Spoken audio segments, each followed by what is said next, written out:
Before we get started, if you're new to this channel, make sure to like and subscribe. Now, let's dive into recap. Our story begins with a tale from long ago. Once upon a time, there was a famous blacksmith who owned a shop where he sold his wares. He had a vast selection of equipment, for which he received an incredible amount of money. He was once fortunate enough to collaborate with the Cairo Kingdom. At that time, a war was raging, and it was an extraordinary opportunity for him to elevate his status. After the war ended, he was granted the title of Baron. This blacksmith became the owner of this land, the father of Mr. Roman. The young man sits opposite the old man, listening intently to his story. The mustached man standing behind the youth wondered why he was even paying attention to a tale that everyone knew so well. "They're taking us back a few hours," Roman remarked. "Are you telling me that he is older than the son of the family, Dmitri?" he asked.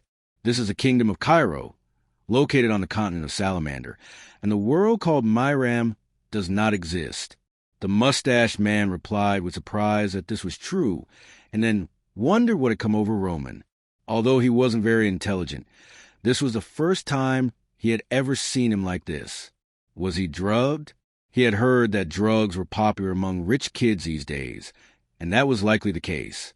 The man turned to Roman and informed him that his fiancée, a lady from the Lawrence family, was coming to visit them today. The mustached man found this entirely possible since Mr. Roman, unlike his brothers, had spent the last 25 years confined to his room. That was why he was called the fool of the Dmitri family. The man turned to Roman again, saying that Lady Lawrence valued elegance and manners, so he didn't have time to finish. Roman interrupted him, stating that there was something far more important. Then he added that the man should take him to the elder of this land. For Roman, Lady Lawrence was far less significant than understanding how to live in this world. The man looked at Roman in bewilderment, wondering why someone who had lived here his entire life would say such a thing. But what could he do? As a simple servant, he had no choice but to obey. "Understood, master," he said. "Present time." The elder said that was all he knew. Roman thanked him for his help, assuring him that he would be rewarded. The elder replied that it was an honor just to speak with him. Roman pondered his first and last name. His real name was Byung-Hyak. As a devoted follower of the man martial arts, he had led a turbulent life. Having achieved everything he aspired to, he had accepted his death with peace. Yet, for some reason, he had awakened in the body of Roman Dmitri. Was this the will of heaven? Or was it divine punishment for not accepting ascension? Suddenly, a shout came from behind him. Someone was screaming, "You geek!" People watched in horror as a young boy was kicked in the head, his attackers shouting for him to die. The boy lay on the ground, gasping for breath, bleeding profusely. 3 men stood over him. The burly man among them sneered, calling the boy a nasty brat. Then the 3 of them began kicking him mercilessly. Roman's servant struggled to push through the fleeing crowd. His eyes locked onto the muscular man, noticing a tattoo of red fangs on his shoulder. The servant was about to say something, but then he saw his master, Roman. "Master," the servant whispered in shock. "They look like Blood Fangs," Roman observed. "Who are they?" The servant replied. "They're a lone shark group operating not only on the Dmitri clan's land, but also in surrounding territories. It seems the boy owes them a significant amount of money. If they've gone this far, it must be serious." The servant hesitated before suggesting, "Perhaps we should just pretend we didn't see anything." But Roman was already gone. "Stop," Roman commanded. The 3 bandits turned to him, puzzled. The servant watched in dismay as Roman slowly approached them. One of the bandits sneered. "Roman Dmitri?" He spat on the ground. The bandit scoffed. "Do you think you can do whatever you want just because you're a noble? What an idiot." Another bandit, clearly under the influence of drugs, sneered. "Listen, Roman, you better get out of here. Don't make a disgrace of yourself. Walk away before you get hurt." Roman stepped forward with a bow in hand. "Leave. Now." The servant, alarmed, whispered urgently, "Master Roman, the Blood Fangs are dangerous people." But Roman cut him off. "Hans," he said firmly, "I still don't know much about the laws of this world. Explain them to me. Roman, the terrifying figure, stared at Hans and then asked, "Who broke the law? And what punishment is appropriate for them?" Hans stood there, stunned. He struggled to find the right words. Since the boy couldn't repay his debt on time, it is technically his fault.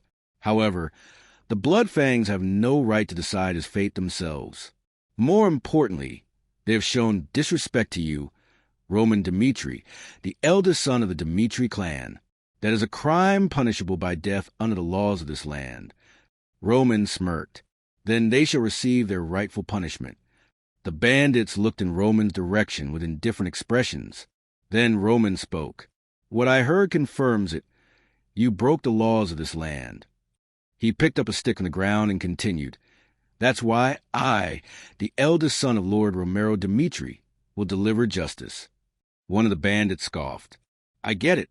You're a nobleman who doesn't know how the world works. But you're putting us in a really difficult position. Do you even understand the situation you're in right now?" The bandits began to draw their blades. Roman, however, simply smiled. "This confirms everything." One of the bandits frowned. "What the hell are you talking about?" Roman's grin widened. "You're nothing but trash, daring to speak to the lord of this land like that." With that, he charged at them, yelling that he didn't care what they were doing. The bandits were taken aback by his audacity, but one quickly shouted, "Attack him!" A bulky bandit swung his blade, but Roman deftly evaded it. A sharp, unimaginable pain shot to the bandit's body as blood spurted from him. He gasped for breath as the stick Roman wielded pierced through his neck. The remaining bandits froze in horror, watching their comrade helplessly clutch his throat. "Master!" a voice called out, worried for Roman. Another bandit swung his blade, but Roman easily dodged. He tripped the bandit and, with immense force, drove the wooden stick through his chest. The others stared in shock, unable to comprehend what was happening. Was this really their master, Roman, handling a group of bandits like they were nothing? At that moment, Beak opened his eyes. The first thing he saw was a note written by Roman and some pills scattered on the floor. The kingdom of Kira, often at war, chose a representative from each noble family and forced them to serve in the army. Roman, chosen to represent his family, had committed suicide out of fear. It was a pitiful fate. But whatever life Roman had lived before, the current owner of this body was now the Sky Demon Sect's leader, Bei Young Ha. Since he had already taken over this body, he would live as Bei Young Ha. Roman dusted off his stick, now dripping with blood, as he stood over the defeated bandits. Suddenly, he sensed something and wondered if it was a monster. Behind him, an ordinary man screamed and tried to run away. Roman grabbed him by the hair, making him fall to his knees. "Let me go," the man cried. Roman stared down at him. For a group to function properly, the law must be enforced. He let out a sigh. "I won't take your life, but you still have to pay." The man screamed in pain, his blood pooling on the ground. Roman then declared, "My name is Roman Dmitri." The onlookers were horrified. He continued, "If anyone has a problem with the punishment I gave these bandits, they're welcome to speak up." Bei Young Ha, with his overwhelming strength, had once climbed to the peak of Murim. Hundreds and thousands of masters had challenged him, only to be slaughtered. Their blood had formed rivers, and the entire world came to recognize the Sky Demon Sect as the true ruler of Murim. Roman looked down at his blood-stained hand and frowned. Why did it take so long to deal with a mere gang of bandits? He called out, "Hansu, report what happened to the guards. Tell them to investigate the matter immediately." Hansu stared at Roman in a daze before nodding. "Understood." He then rushed off to find the guards. Roman clenched his fists. This body is pathetic. It has almost no vital energy, and the flow is terrible. He needed to gather information and strengthen himself as soon as possible. Suddenly, someone weakly called out to him from behind. It was the young man who had been beaten by the bandits. Barely able to stand, he looked at Roman and said, "Thank you for helping me." Roman scoffed. "You've misunderstood. I didn't do it to help you. The Blood Fangs broke the law, so I punished them, and you're no exception. You will tell me everything. If you lie..." His eyes darkened. "You'll end up just like them. If you want to keep your tongue, speak the truth. The boy trembled, but then nodded. I understand. Taking a deep breath, he continued. My parents borrowed money from the Blood Fawn to buy farmland. We planned to repay them easily after selling our crops. But they destroyed our fields. We had nothing left. His voice cracked with rage. And then I found out the real reason they did it. They wanted my little sister. The boy fell to his knees, tears streaming down his face. It's not fair. We never hurt anyone, he sobbed. Please, at least save my little sister. Roman gazed at him, his expression unreadable. There was something about this boy's eyes. They reminded him of a mad demon, one of the 4 heavenly kings. Then he remembered he had met another mad demon in a place just as run down as this. He turned to the boy and asked, What is your name? The boy answered. Kevin. Roman replied that all right. He would check on what he said a little later and take care of what happened. Kevin called after Roman as he left, thanking him. As he leaves, Roman wonders if it's just a feeling, but something tells him this might be their last meeting. We are taken to the carriage. Someone turns to Lady Flora and says that very soon they will arrive on the land of the Dmitri family. Flora replies, Okay, I will soon meet him, Roman Dmitri. They're moving us back a month. Someone in the palace shouts, A marriage of convenience with the Dmitri family. Flora's father turns to her and tells her that she must understand that their land is in a precarious position and they have no other choice. Flora is startled and thinks this simply cannot be. She will have to get married, yes, and to one of the Dmitri family. She will spend the rest of her life in the Dmitri family, which is almost entirely made up of minors. Flora turns to her father and says it's too much.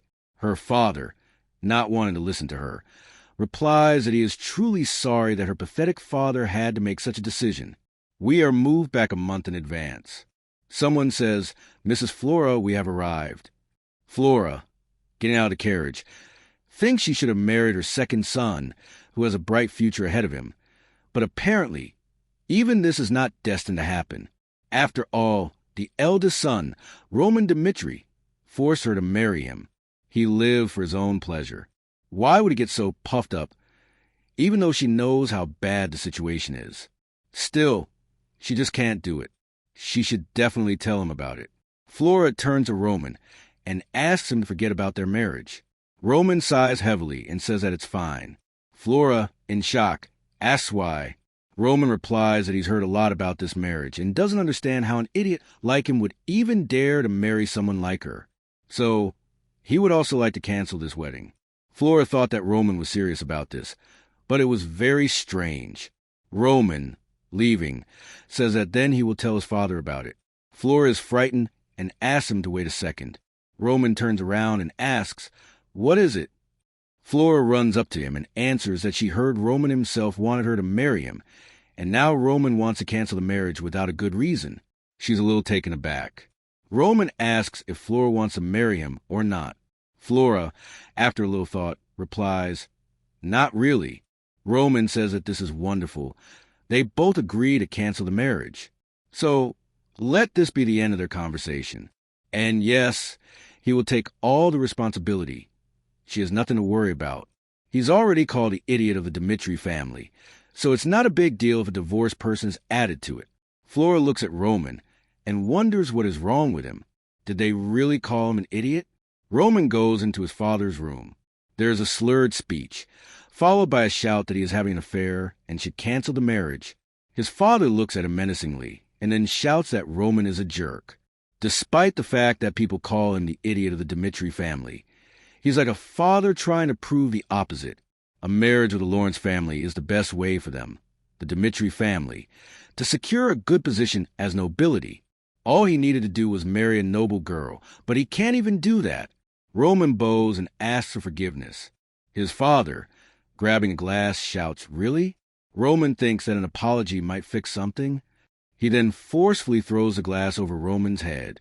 His father continues, If everything had gone smoothly, I could have done something about your disgrace. But now, in 6 months, you will have to go to the battlefield. There's something to say to Roman. Roman starts to bleed and replies that there is nothing else. His father then says that he heard Roman had some problems with the Blood Fang. The witnesses say that Roman punished them, but his father starts laughing and asks who will believe it. Surely someone helped him. The problem is that the Blood Fang is a group even he can't do anything about. Now, Roman is responsible for his own problems. As he failed to do his duty, from now on, he will sort out everything that falls on his head. His father thought that now his son would burst into tears and beg for mercy, but Roman answers that he'll handle it himself. His father, in shock, asks what had happened. Roman replies that it is all his fault, and he believes he should be held responsible for it. He'll be back as soon as everything's sorted out. His father, looking at his son, doesn't know what to say and asks him to wait, but Roman leaves his father's office. Roman then takes a napkin out of his pocket and wipes the trail of blood from his head. Flora looks at him and asks if he's crazy. Roman asks her what she's still doing here. Flora doesn't know what to say. Then she says, "It's the Blood Fang. The Blood Fang. They aren't afraid to terrorize even the nobles. If Roman somehow annoys them, they will not allow him to handle it without the help of his family. It would be fine if he just asked his father for forgiveness." Roman turned to Flora and asked why she was doing this. Flora started to say what she had planned, but Roman interrupted her and said, "Mrs. Flora, you really don't know your place." Flora looked up, startled, and then asked, "What?" "We are being transported to a rich estate." Roman indignantly says, "This is a smell." Hans, spraying perfume on him, replies that there is nothing to be done. The smell of blood is so strong on him. Roman says, "And also this suit, why is it so tight?" Hans says that since Roman is meeting Flora for the first time, he should show her some respect. Roman thought he was having a wedding, but he was just getting used to this world of marriage. Now, it will only add to the hassle. Hans told Roman that Flora would be arriving soon, so they should wait downstairs together. Roman wondered if Hans was right. There was no reason for him to disrespect a girl who hadn't caused him any trouble. He needed to find a way to break off the engagement without hurting her feelings. That was exactly what he was going to do, but it seemed like Flora wasn't going to show him any respect. This gave him even less reason to show her respect. Roman turned to Flora and said, "You're quite an arrogant person, aren't you? I know what you're getting at, and you probably didn't even consider my circumstances when it came to breaking off the engagement. But when I told you I would take full responsibility, you were worried." Flora tried to protest, but Roman interrupted her and went on to say, "From the moment the topic of breaking off the engagement came up, you had no right to interfere in my decisions." Flora stood there in shock, not knowing what to say. Roman continued, "I thought that would be the end of it." He started walking away from her in a different direction, saying, "Since our paths have diverged, we shouldn't interfere in each other's personal affairs. The only reason I said I'd take full responsibility was to prevent any talk of marriage that might arise from the breakup of the engagement, but it was also because I didn't want to have any relationship with you." Roman wondered if this was the first and last time he'd meet Flora. We are taken to a mansion where someone says, "He drinks too much, and maybe that's enough for today." Roman's father tells Vicky, his wife, that he has raised his hand against his son again. He looks into his glass and says that when they were commoners, he often chose Roman, but since they became nobles, he promised himself that this wouldn't happen again.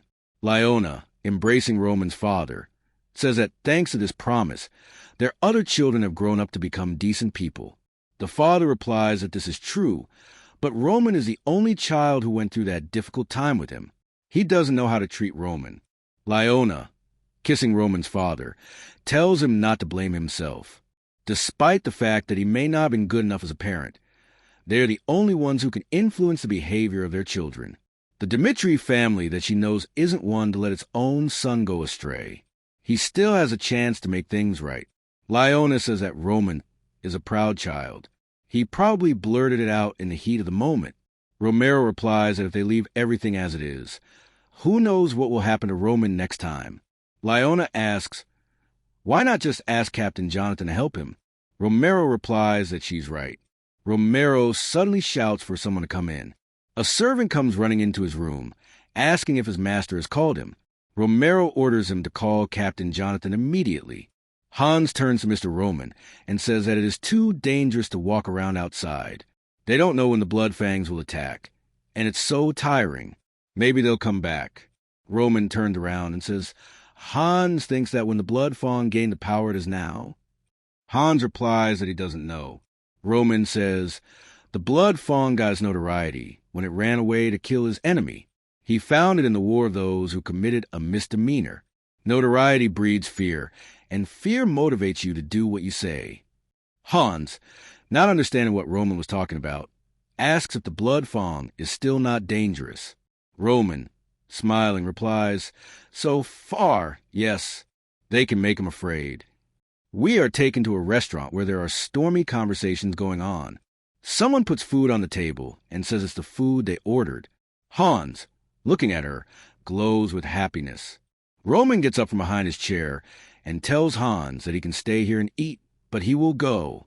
Hans screams in fright, asking exactly what Roman is talking about. Roman replies that from now on, he will continue the investigation on his own. Let Hans stay here, as it is too dangerous. He gets up from the table and shouts that he won't let Roman do this. Even if he might end up in danger, he would never be able to send his master out alone. Roman looked at Hans and then asked if he was really one of his people. Hans was shocked by this question and then replied, Of course, I'm one of your people. Roman said, Then you should stay here. Don't sacrifice yourself unnecessarily. You've already done more than enough just by accompanying me on the street. I'll be back soon. Hans watched him go, thinking that he never expected Roman to say such a thing to him. No one could enter the tavern. The door felt jammed. Hans thought that if this wasn't the time, he would have to tell them everything. We are taken to Roman, who is walking down the street. Thinking that if there's one thing he's learned about the Blood Fangs in the last few days, it's that their powers are very strong. But since they work in small groups, tracking them down is problematic. Perhaps they don't show themselves because they are afraid of the consequences if they fail to kill him, a leader sitting in the shadows. If he can't find them by himself, he just needs to make them come to him. Roman was walking the streets with Hans on purpose. They probably already knew where he was. On top of that, today is the day of regular night training, and because of that, the number of guards on the street has been greatly reduced. This means that if they plan to take revenge on him, this is the perfect chance. 3 rogue thugs stood behind Roman, immediately drawing their knives. One of them lunged, shouting that this was Blood Fang's revenge. Roman stood motionless. Hans ran to the captain and shouted at him. Captain Jonathan turned, and the captain quickly ran up to Hans and asked what was wrong. Hans began to breathe heavily. The captain told Hans to calm down and tell him what had happened. Hans, catching his breath, said, The young master. Let the captain find him immediately. Roman is in danger. Roman calmly grabbed the hand with the knife and shoved his elbow into the attacker's stomach. The bandit told Roman that he was Roman, but Roman twisted his arm, so he couldn't hold the blade anymore. Then Roman grabbed the knife himself and pierced the thug's chest. The bandit, leaving bloody footprints on the floor, slowly began to step back, and then he fell. 2 of his comrades behind him shouted, What the? They looked at Roman in fright and shouted, What's going on? This isn't what we heard at all. Roman smiled and asked, Why are you all standing still? Come at me. He gestured with his hand, taunting them. The captain asked Hans what he wanted to say. That young Master Roman went into the city without guards to fight the Blood Fangs? Hans shouted. The captain and his charge looked at each other in silence. Then the captain laughed and shouted, This can't be happening. Probably Hans is joking. Hans nervously interrupted the captain and said that it was true. Why would I lie about such a thing? We don't have time. We need to hurry. The captain thought, remembering Romero's words about Roman and the Blood Fang having a big fight, and asking the captain to help him. But once the master also asked him to do so, the captain scratched the back of his head, and then said, Why did he go there in the first place if he couldn't even hold a gun properly? He ordered his knights to prepare their weapons immediately, and then he told Hans to take them to a place where the young master might be.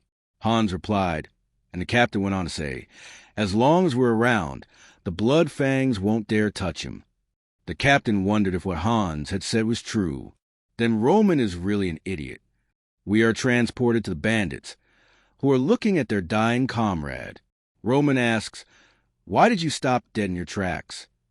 The bandits look at him in fright. Roman, smiling, tells him to come at him. The bandits clenched their teeth and shouted that Roman was rushing into battle. They shouted for Roman to die as they raised their blades. One of them lunged, but Roman dodged. Then he plunged a blade into the thug's stomach.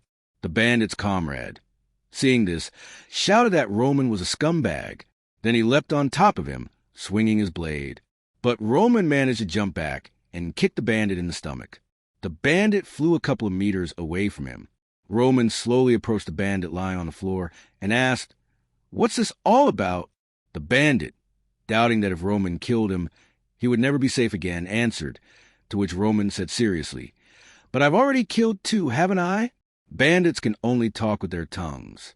Roman swung his blade and said that it would be better for the bandit to answer wisely when he was asked. He stabbed the knife into the man's leg. The man screamed in agony, and then Roman asked, "Who's your leader?" We are taken to a certain street where people are walking, and then we see a bar where fun conversations are actively being conducted. One of the people was saying something while raising his mug. But suddenly he noticed something.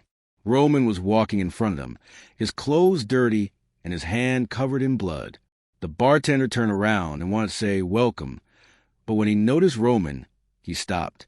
Then he said, "Hello, young master," and Roman returned the bartender's greeting. A whisper went around the bar. "This is Roman Dmitri. Why has he come here? Is he really looking for someone?" The bartender asked what Roman would order. Roman said, "Tear of Dawn, please." The bartender apologized and said they didn't have that, but maybe they could recommend something else. Roman sighed and then said, "Okay, have them pour me something stronger. I have some work to do in the morning." The bartender and several people sitting in the hall looked at Roman in surprise. Roman continued, "So, I want some drinks, maybe the Tear of Dawn.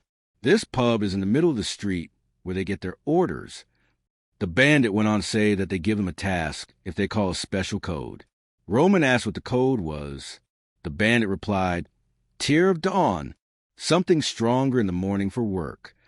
At this, everyone in the pub tensed. The bartender then said something unbeknownst to Roman. He pulled out a knife from behind the counter, swung it, and shouted for everyone to attack. But a fist suddenly flew into his face, and at the same time, the bartender collapsed. Everyone in the pub pulled out knives and swords, shouting that Roman was a beast and needed to be killed. Someone shouted for the guards, and a man flew out, knocking down the door.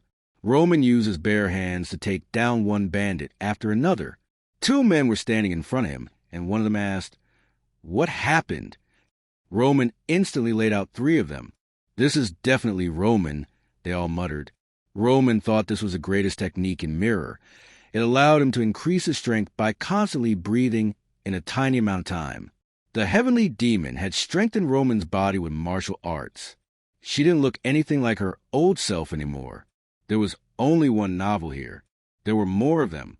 Roman smiled and thought that these people were nothing but trouble. Suddenly, someone woke up and asked, "What happened?" Roman replied that the bartender had just been in time. Roman slowly approached him and said that he was just about to finish. The bartender asked what the young gentleman was doing here, since he was the first one to decide to attack him. It seems they were here alone. Roman said that he was interested in something, and the bartender looked at him with a frightened face and a huge bruise on his nose. Roman invited him to chat. The captain called out, looking at the large number of unconscious bandits. He asked, "Was it really the young master who did this?" Suddenly, one of the soldiers shouted to the captain that there was a survivor on the 2nd floor and that the young master was heading toward Lawrence. The captain, not understanding, asked why. The soldier replied that the survivor had told him that the Blood Fangs' main base was in Lawrence and